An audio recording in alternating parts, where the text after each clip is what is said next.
নমস্কার বন্ধুরা, আপনাদের সবাইকে জানাই আমার সিনজিনিস ক্রিয়েশন চ্যানেলে স্বাগত। প্রথমেই বলে রাখি, আমার এই চ্যানেলটি সম্পূর্ণ ট্যুর অ্যান্ড ট্রাভেল পারপাসে এবং আমি যে নতুনত্ব রান্নাগুলি করব সেগুলো আপনাদের সামনে তুলে ধরার জন্য। আর একটি বিশেষভাবে বলে রাখি কথা, সেটি হচ্ছে আমরা সম্পূর্ণ নিরামিষাশী। তাই আমি চেষ্টা করি বিভিন্নভাবে নতুনত্ব কিছু নিরামিষ রান্না আপনাদের সামনে তুলে ধরার জন্য এবং প্রতিদিন করার জন্য। তাই এই চ্যানেলটিতে থাকবে ট্যুর অ্যান্ড ট্রাভেলসের সব কিছু এবং তৎসহ রান্না ও আরও যেগুলো পারবো আমি নতুনত্ব কিছু সেগুলো দেখানোর জন্য। তাই আজ আমি করতে চলেছি সম্পূর্ণ নিরামিষভাবে বানানো এঁচোড় বিরিয়ানি। এই বিরিয়ানিতে কিন্তু কোনো রকম পেঁয়াজ, রসুন, আদা এগুলো থাকবে না। বলা বাহুল্য, আমরা কিন্তু পেঁয়াজ, রসুন, ডিম, মাছ, মাংস এগুলো খাই না। তাই আজকেই শুরু করব এবং যেগুলো মেন উপকরণ লাগবে এঁচোড় বিরিয়ানির জন্য তা প্রথমেই হলো বাসমতি রাইস।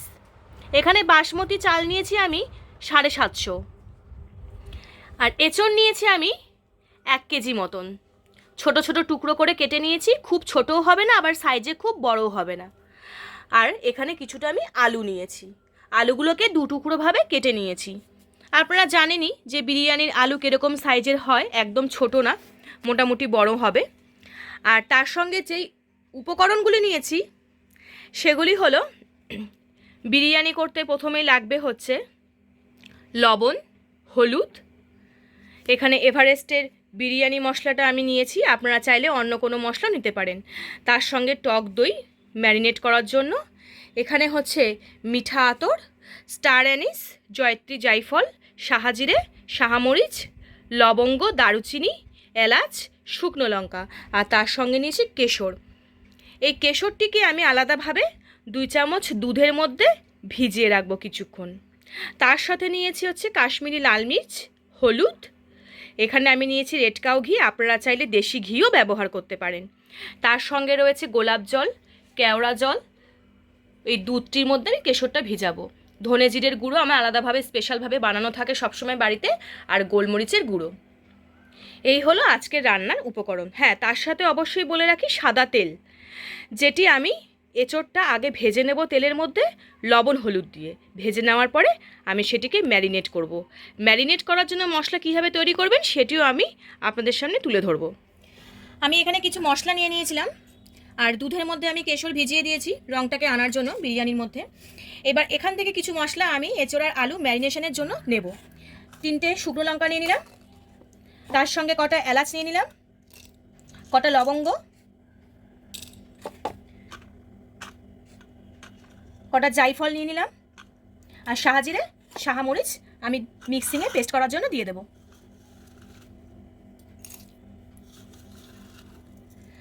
এর সাথেও আমরা ম্যারিনেশন করার জন্য প্রথমেই বলেছিলাম যে আমি এখানে দিয়ে দেব হচ্ছে বিরিয়ানির মশলা আর হচ্ছে কাশ্মীরি লাল মির্চ লঙ্কার গুঁড়ো। এটা হচ্ছে রঙটাকে আনার জন্য, আর ঝালের জন্য তো আমরা শুকনো লঙ্কা দিচ্ছি।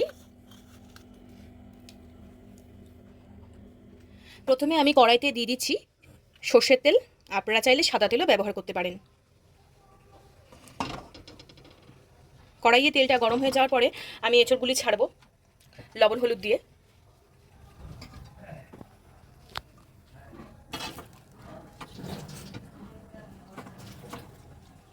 তেল গরম হয়ে গেছে, এবার আমি এঁচড়ের টুকরোগুলো আস্তে আস্তে তেলের মধ্যে ছেড়ে দিচ্ছি।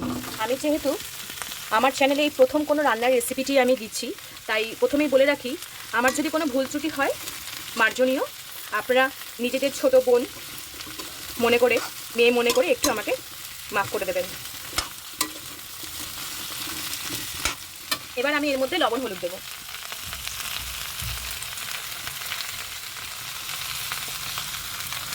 হলুদ দিলাম, পরিমাণ মতো হলুদ দেবেন।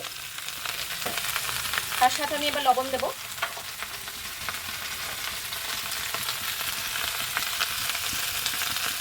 আমি চেষ্টা করেছি একটু অন্যভাবে করার, তাই আমি এঁচড়ের টুকরোগুলো করে এঁচড়ের যে পিঠের যে জায়গাটা দেখতে পাচ্ছেন সেখানে আমি একটু কোচ দিয়ে নিয়েছি, যাতে মশলাগুলো ভালোভাবে ম্যারিনেট করার সময় মশলার ভেতরে ঢুকতে পারে, তাতে খেতে আরও ভালো লাগে।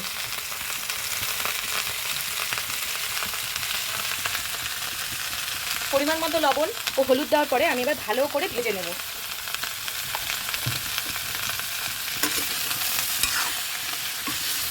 যেহেতু ভাত হতে বেশি সময় লাগে না, তাই জন্য আমরা চেষ্টা করব যে এঁচোড়টাকে আগে ভেজে অন্তত 1 ঘন্টার জন্য ম্যারিনেট করার সময় দিতে হবে, যাতে মশলাগুলো ভালো করে ভেতরে ঢোকে এবং এঁচোড়টা ভালো করে সেদ্ধ হয়।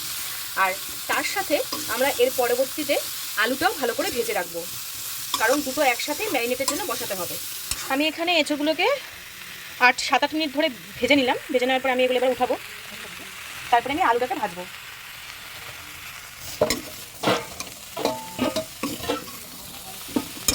ভাজা হয়ে গেলে ম্যারিনেট করার জন্য যে মশলাটা লাগবে সেই মশলাটা আমি বানাবো। পরিমাণ মতো তেল নিয়ে নিলাম।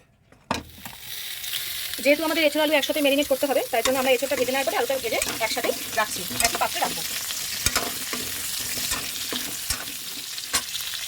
এটাও আমি অল্প লবণ আর অল্প হলুদ দিয়ে ভেজে নেবো। ভাজতে বসিয়ে দিয়ে মশলাটা রেডি করতে গেছিলাম, মানে ম্যারিনেট করার জন্য যে মশলাটা লাগবে সেই মশলাটা। তো ততক্ষণে এসে দেখলাম আলুটা একটু লাল লাল মতো ভাজা হয়ে গেছে। তো এবার আমি আলুটাকে তুলে ফেলবো, এটাকে নিয়ে যাবো আমি ম্যারিনেট করার জন্য।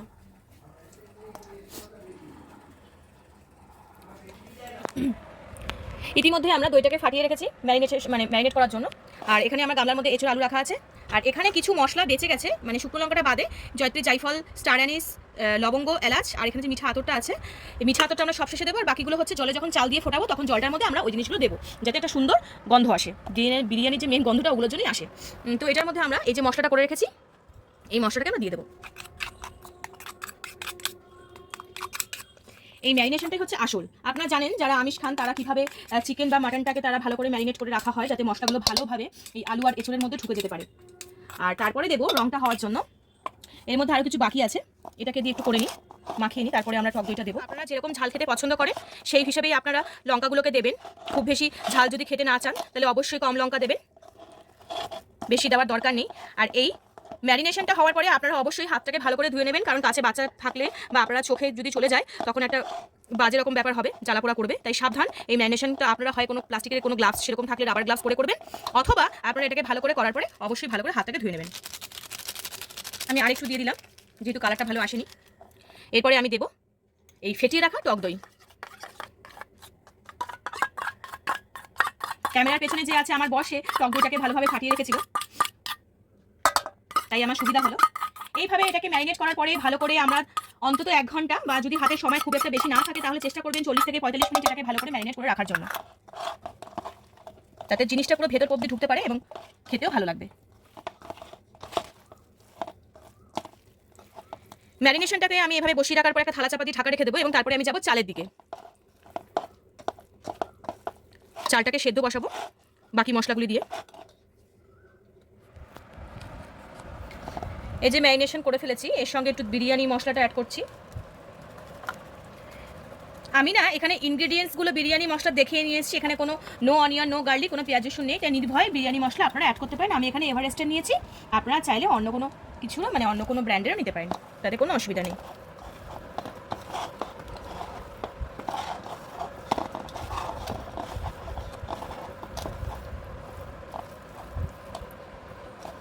কিছুটা বিরিয়ানি মশলা আমি কিন্তু যখন চালটা হয়ে যাবে ভাতটা, তখন আমি ওখানেও অ্যাড করব, তাই কিছুটা বাঁচিয়ে রেখে দিয়েছি।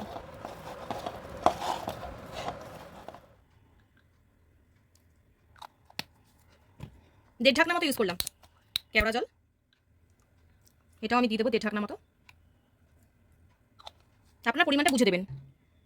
আর তার সাথে আমি দেবো মিঠা আতর, একদম সামান্য পরিমাণে আপনারা মিঠা আতরটা দেবেন, না তো গন্ধটা খুব বেশি পরিমাণে বেরোবে। 1 ফোঁটা মতো দেবেন, বেশি না, ব্যাস। এগুলোই হচ্ছে বিরিয়ানির মেন মন্ত্র।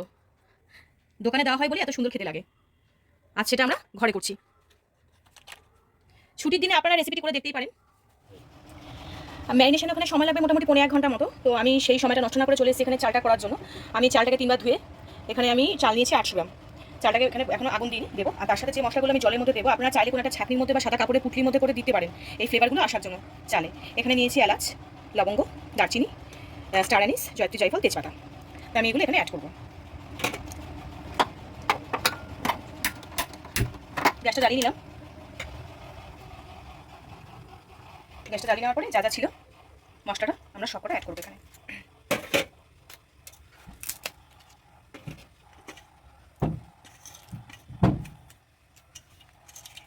এলাচের মাথাটা ভেঙে নিয়েছি, আপনারা এরকম এলাচের মাথাটা এখানে যে গোল অংশটা সেটা ভেঙে নেবেন অবশ্যই। হয়ে গেল। এবার এখানে আমি অ্যাড করবো লবণ, পরিমাণ মতো লবণ আপনারা এখানে অ্যাড করবেন। চেষ্টা করবেন লবণটা কম হলেও ভালো, পরিমাণ মতো হলে আরও ভালো, কিন্তু লবণ যাতে বেশি না হয়, তাহলে প্রথমবার খেতে কিন্তু আপনার খুব খারাপ লাগবে।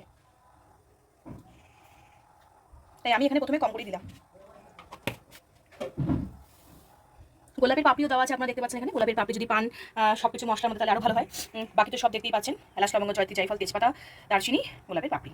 তো এটা এখন ফুটুক, তারপরে আমরা জলটাকে ছেঁকে ভাতটাকে তুলব। চলুন দেখা হচ্ছে পরের অংশে। এই দেখুন আমি একটা বড় পাত্র নিয়েছি স্টিলের। আপনাদের কাছে যদি বড় হাঁড়ি থাকে বা ছড়ানো কোনো যদি পাত্র থাকে সেটা নিলে ভালো হয়। তাহলে আপনারা কি করতে পারবেন, ধাপে ধাপে প্রথমে ভাত, তারপরে হচ্ছে আপনার ওই এঁচোড় আলু যে মাখাটা, তার উপর আবার ভাত, এগুলো দিয়ে আপনারা এটাকে সেটিং করতে পারবেন। তো আমি এখানে কিছুটা ঘি নিয়ে নিয়েছি, রেড কাউ ঘি আমি ইউজ করেছি, দিয়ে এটাকে মাখিয়ে রাখছি। তারপরে চালটা হচ্ছে, ওটা ফুটে গেলে আমি এখানে ঝুরঝুরু করে দিয়ে চারিদিকে করে তারপর দেখাচ্ছি আপনাদেরকে। ম্যারিনেট করে রাখা এঁচোড় আর আলু টুকরোগুলো আমি এখানে তেলের মধ্যে দিয়ে দিয়েছি, তার সাথে একটু ঘি দিয়েছি। আর এই মশলা ধোয়া জলটা, যে গামলাটা যেটা আমাদের ম্যারিনেশনের জন্য রেখেছিলাম, সেই মশলা ধোয়া জলটা এখানে দিলাম। ভালো করে এবার কষাতে হবে, একটু ভাপে ভাপে হওয়ার জন্য এটাকে রেখে দেবো। ইতিমধ্যেই আমাদের ভাতও হয়ে গেছে। আমরা চালটাকে ভালো করে জল ঝারিয়ে নিয়েছি। যেখানে আমরা পুরো এই গামলাটার মধ্যে ঘিটাকে মাখিয়ে নিয়েছি, মাখিয়ে আমরা এক স্তরে ভাত দিয়েছি, এটাকে ছড়াবো, তারপরে এঁচোড়ার আলুগুলো দেবো। সেটা কী করে করবো আপনার সঙ্গে থাকুন, স্কিপটা করে দেখিয়ে দিচ্ছি। আমি এখানে কিছুটা ভাত দিয়ে নিয়েছি, তার সাথে বিরিয়ানি মশলা দিয়েছি, তার সাথে আপনার 2 চামচ গোলাপ জল আর কেওড়া জল দিয়েছি। একটু পরে আমি আতর দেবো সবার লাস্টে অল্প করে। তার আগে আমি এখানে এঁচোড় যে আলুটা যে কষিয়ে নিয়েছি সেটা আমি একটু এভাবে দিয়ে দেবো।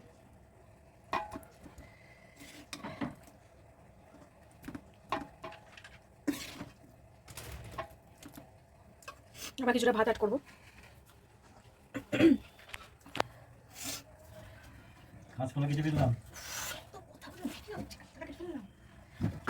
তারপরে আবার এভাবে দিয়ে দিচ্ছি চালটাকে।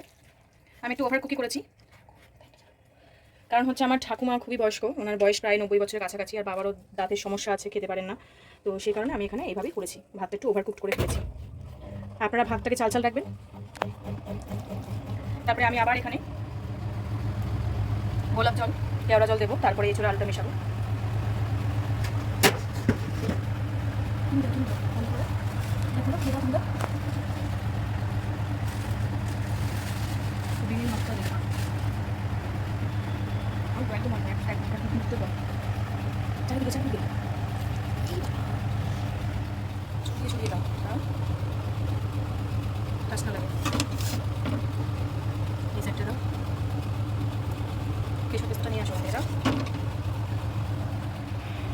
বিরিয়ানি আমাদের এখানে রেডি হয়ে গেছে। আর বিরিয়ানি দিয়ে খাওয়ার জন্য আমি এখানে করেছি, পনির দিয়ে একটা জিনিস বানিয়েছি, পনির কাজু, পনির আলু পেঁপে দিয়ে পনির মশলা। পনির মশলা দিয়ে বিরিয়ানি খাওয়ার জন্য বিরিয়ানি রেডি হয়ে গেছে। আমরা বসেও পড়েছি বিরিয়ানি খাওয়ার জন্য। সব কিছু ভালোভাবে সেদ্ধ হয়েছে। আর আমরা একটু ওভারকুক করেছি, যেহেতু আমার 90 বছরের ঠাকুমা আর বাবার যেহেতু দাঁতের সমস্যা, দাঁত নেই, তাই একটু ওভারকুক করেছি। আপনারা একটু ভাতটাকে ঝরঝরে রাখবেন। তো আমার ভালো লেগে থাকলে আমার রেসিপিটি, আমার চ্যানেলটি সাবস্ক্রাইব করার জন্য অনুরোধ রইল। আর আপনারা এখানে ট্যুর সংক্রান্ত অনেক কিছু তথ্য পাবেন, আর রান্নারও তথ্য পাবেন। তো আপনাদের সবাইকে জানিয়ে আরও একবার ধন্যবাদ। আমার ভিডিওটি এখানে আমি শেষ করছি।